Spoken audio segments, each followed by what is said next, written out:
সাইদি সাহেবের রায়ের সময় স্কাইবি কেলেঙ্কারি হয়েছে, সে রায় কোথায় ডিকটেশনের ভিত্তিতে কোথায় লেখা হয়েছে সব তো ওপেন হয়ে গিয়েছিল। অর্থাৎ প্রতিটি ক্ষেত্রে এই সরকার এই পথগুলো অনুসরণ করছে, বিগত সরকার যে পথ দেখিয়ে গেছে। তো জনগণ একইভাবে বিগত সরকারে যে পথ দেখিয়েছে ওনাদেরকেও সেই পথে যেতে হবে ইনশাআল্লাহ। রাজনৈতিকভাবে আমরা সেটাই দেখি, সেইভাবে আমরা এই অবিচার, অন্যায়, সংবিধানের উপর আঘাত, জনাকাঙ্ক্ষার উপর আঘাত, রাষ্ট্রযন্ত্রকে দুর্বলতা করার জন্য যত ধরনের ষড়যন্ত্র নানাভাবে হচ্ছে, এই জায়গা অবশ্যই দেশ জনগণের স্বার্থে আমরা আপোষহীন থাকব। সংসদে তো অবশ্যই আমাদের রোল আছে, বিরোধী দল হিসাবে জনগণের প্রতি দায়িত্ব আমাদের আছে, কমিটমেন্ট আছে, প্রতিশ্রুতি আছে। সেই জায়গা থেকেই আমরা অবশ্যই রাজপথে অন্যান্য দাবি আদায়ের আন্দোলনের সাথে এটা নবযুক্ত হবে ইনশাআল্লাহ। এই একটাকে তারা অনুমোদন না দিয়ে রহিত করেছে, সর্বশ্রেষ্ঠ বাতিল করে যে প্রক্রিয়ায় অধ্যাদেশ জারি করে আইন মন্ত্রণালয় দিলে আবার কর্তৃত্ববাদী শাসন ব্যবস্থা ফিরিয়ে আনলো। এটা সব কিছুর মূল উদ্দেশ্য হচ্ছে রাষ্ট্রের মধ্যে একটা কর্তৃত্ববাদ পুনরায় প্রতিষ্ঠা করা।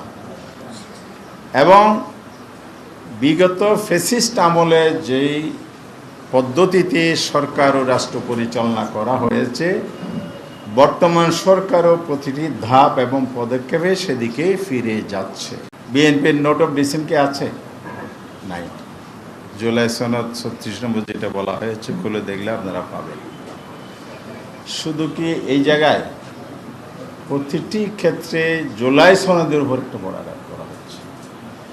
ওনারাই সেখানে অংশগ্রহণ করেছেন, পুরো জাতি সাক্ষী, ইন্টারন্যাশনাল কমিউনিটি সাক্ষী, জনগণ গণভোট দিয়ে এটা পাশও করিয়ে দিয়েছেন।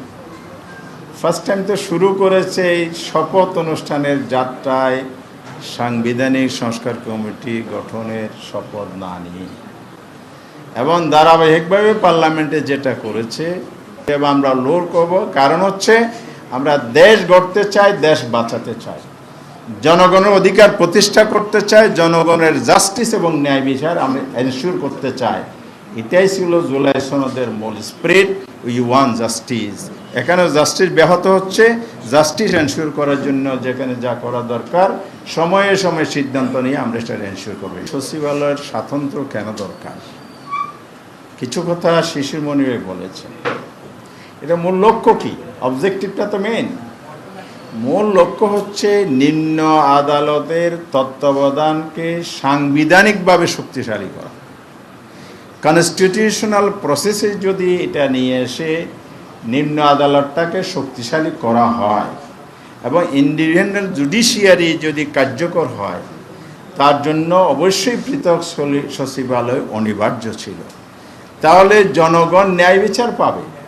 আর বিচারক যদি এজলাসে উঠেই অ্যাটর্নি জেনারেলের চেহারা তাকিয়ে স্পিচ গ্রহণ করেন, বিতর্ক গ্রহণ করেন, আর্গুমেন্ট গ্রহণ করেন, আবার আদালতের রায় রচনার ক্ষেত্রে যদি ডিকটেশন ফলো করে, আপনার মনে আছে তো